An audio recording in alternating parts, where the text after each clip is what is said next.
No.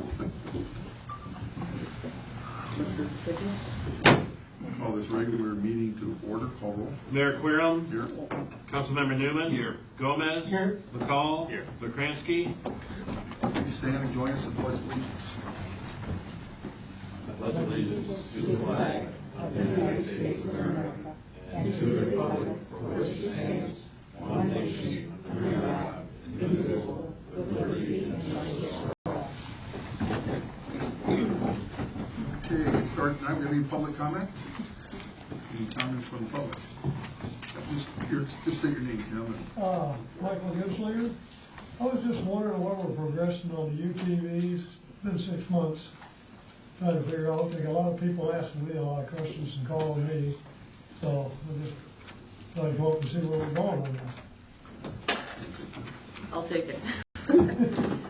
As of last week, I have a draft ready to go, along with the restricted route map based on speed limits, state routes, all that, as well as an inspection sheet and some ideas on the plates. So Friday, Tom reviewed the existing draft to make sure, see where he has questions on whether it's going to be for enforcement side of things or things he may see some issues with. I wanted to run that by the fire chief as well. He was in today, so he got to look at it today, gave some feedback. Now it's ready to go to the committee and let you guys hash it out. Yeah. So that'll be coming, hopefully have something set up early next week. That'll be fine. Okay. I stay kind of in communication with the fire chief. No, I think working from, I kind of went back and forth on this a little bit. I think working from an existing draft based off of 2 other communities' ordinances is a good base to work from instead of just going blindly with a whole bunch of ideas. Let's work from some base right here. Yeah, I agree. And then I agree go from with there. that because I know a lot of people. I was kind of, I seen 2 of them in East Moline, so obviously they got them because they were right down by the mall. That's pretty good sized towns, you know. I mean, I don't know what their ordinances are. I got a lot of them from different places. But There were some loose ends last week that I needed to get some clarification on for properties where it may not be allowed or where they don't necessarily want them. So I need to work that through, and I think we've got it. because I got some pretty good ideas from other things, you know, that I think the license plates I love. I've suggested that before. Mm-hmm.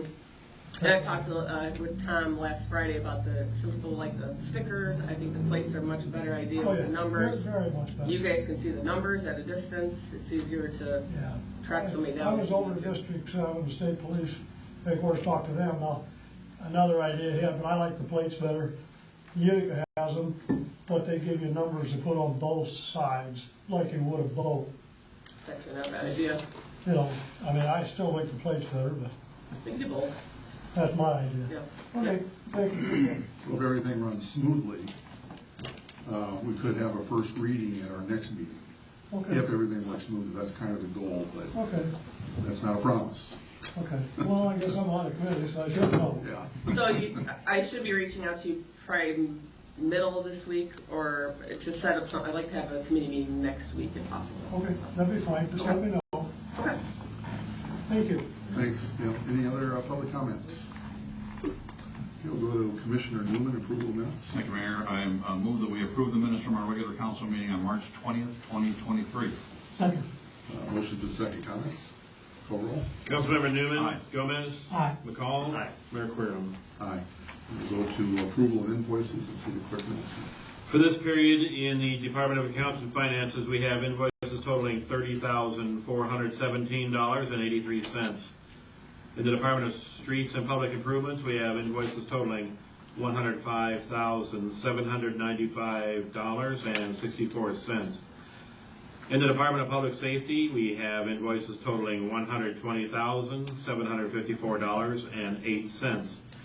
And in the Department of Public Property and Utilities, we have invoices totaling $127,363.78, for a grand total of $384,331.33.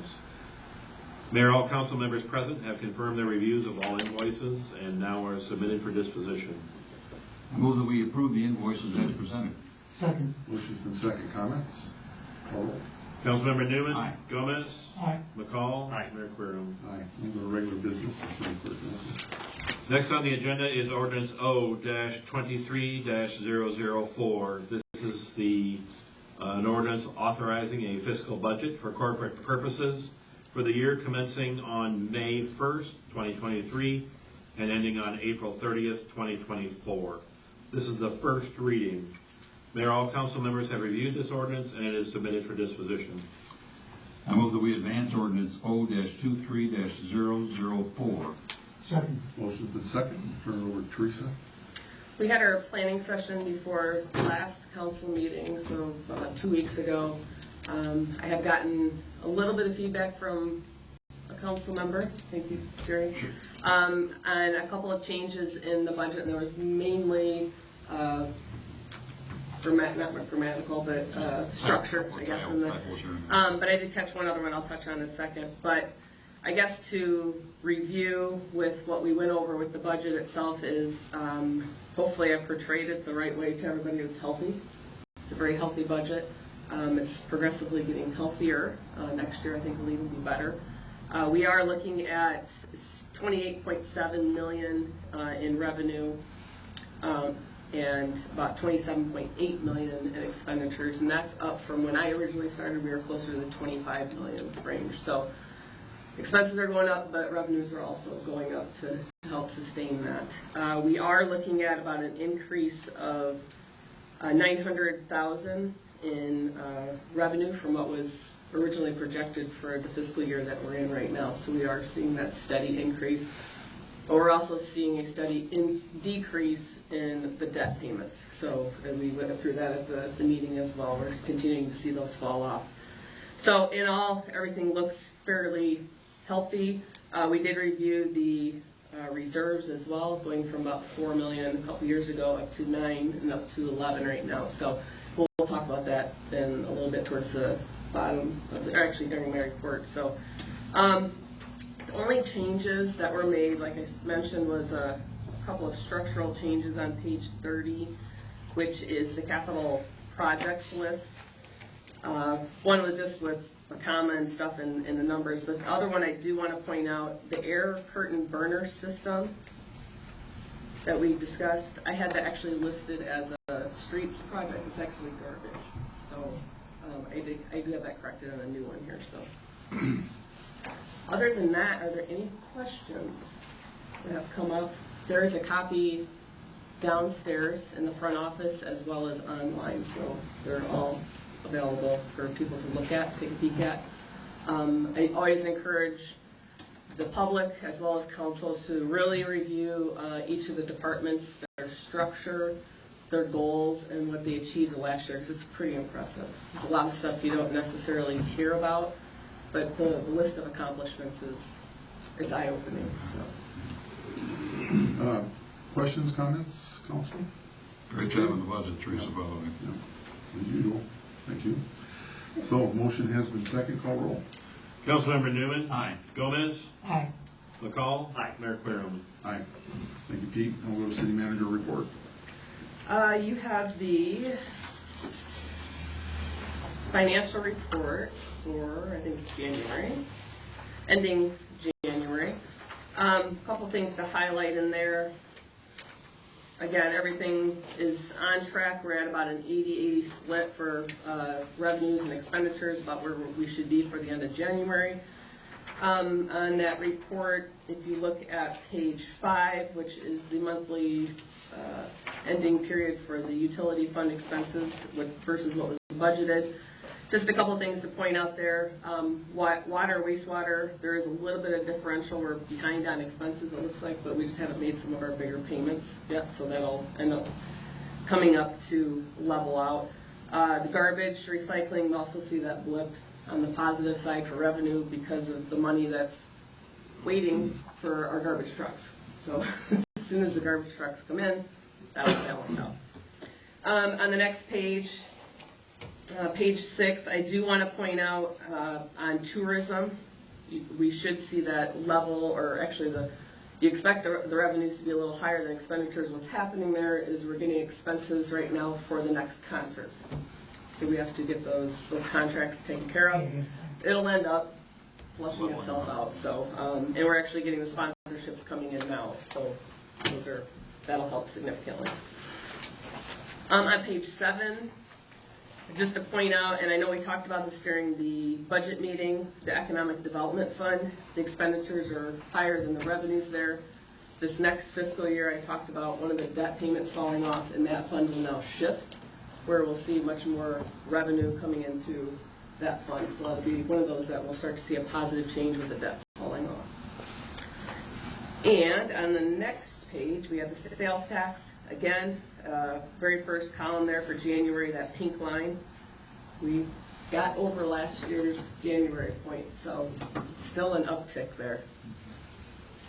Good to see. Hotels are staying pretty steady as to, it balances out what we saw last year, so we should be fairly on track with that as well. On page 11, just to point out here as well, we're looking at the CDs that we have that are out right now.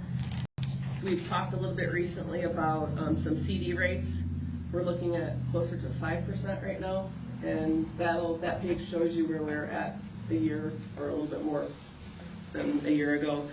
We were in the 0.15%, or the much lower. So now's an opportunity for us to make some positive changes with those funds, so, and use them, put them back into the community. So, and the last part of the packet here, you have the pension for police and fire are also included for January. Both of those are for January. So, any questions on financials?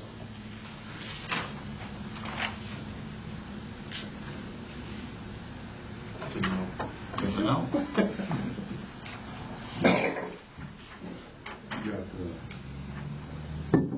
Oh, I'm sorry, I totally forgot about that. The last item on my section is I wanted to give this to you guys to kind of think about a little bit before the next meeting, where we might have an ordinance ready to go for this. Get some feedback first. During the budget planning session, we talked a little bit about the reserves. One of the things that Whitley suggested is that we have a reserve policy in place, which should probably be more of an ordinance. So in front of you on the last section there is what I put together for what that policy should look like and why the at least $16 million should be in reserves. Part of that, again, it's describing why you have to have so much for electric. We have to have that set aside so it really doesn't leave as much as what it looks. So feel free to review this. It shouldn't be anything of a surprise. It pretty much mimics exactly what we discussed during the planning meeting. Mainly up there at the top there in the general section is preserve the creditworthiness of the city and keep that cash flow going in case there's an emergency. It can be changed if there's some unexpected expenses, and those can be for a temporary decrease in revenue, the decrease that we didn't expect for whatever. COVID would have been an example of that. We wouldn't have expected if COVID happened and our revenues would have fallen, but that complete opposite happened. Also for emergency expenditures in the case of an infrastructure failure. Everybody sees that we have any infrastructure failure is not cheap, and we need to have at least a little bit of cushion. What we consider ourselves to be utility heavy, so we have significant utilities here. Provide resources to meet emergency expenditures in the case of natural disasters, floods, tornadoes, durations, whatever we could possibly have. So also underneath that, any such action must provide necessary appropriations to restore unassigned general funds back to balance. So have a plan in place of how you're going to restore those funds if it is borrowed from the reserve. And this is actually going off of what Mike actually brought up at the meeting was, do we need to review this because costs go up? It was actually in question with the electric. So I am proposing here, and you'll see a list of dates there, is to review this every 3 years to make sure costs have not increased so much that we need to increase the revenue. So. And with our reserves growing and our debt dropping, that gives us a very positive outlook with our city's credit rating. So that is improving as well. So that's financially we're doing, we're doing very well, and we're on track to continue to drop our debt significantly over the next 2 or 3 years and grow our reserves. So we're doing fine. Well, thanks, Teresa. It's not easy to improve the credit rating, though. No. It's hard to do. Yeah. So. Yeah. Okay, so under Mayor Report, got a appointment. I move that we appoint to the Board of Trustees of Firefighters Pension Fund Chuck Woolley for a 3-year term ending April 30th, 2026. Second. Motion's been second. Comments?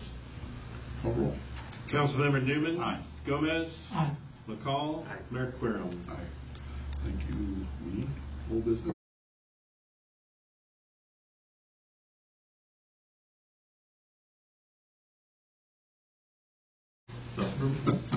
Any new business from the council? Okay, public comment?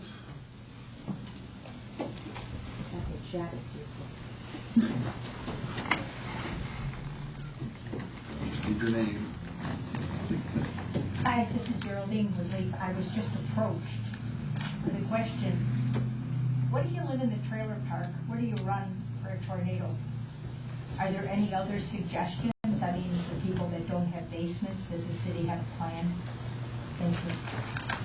Well, we don't have storm shelters per se in the city. During daytime hours, I know Crowdy Building's open, that can always be accessed. Same with City Hall. But at night, we don't have. Pete, do you have anything like that? Well, sometimes the trailer parks have common areas that accommodate that type of thing. Frankly, I'm not certain what our trailer parks have for that regard. It's a good question. We should check it out. Thank you. Any other public comment tonight? Okay, I'll entertain a motion to adjourn and reconvene. I move that we adjourn our regular meeting this evening and schedule our next council meeting for Monday, April 17th, 2023, 7 o'clock at City Hall. Second. Motion's been second. Call roll. Councilmember Newman. Aye. Gomez. Aye. McCall. Mayor Querem. Aye. This meeting is adjourned, and thank you all for attending.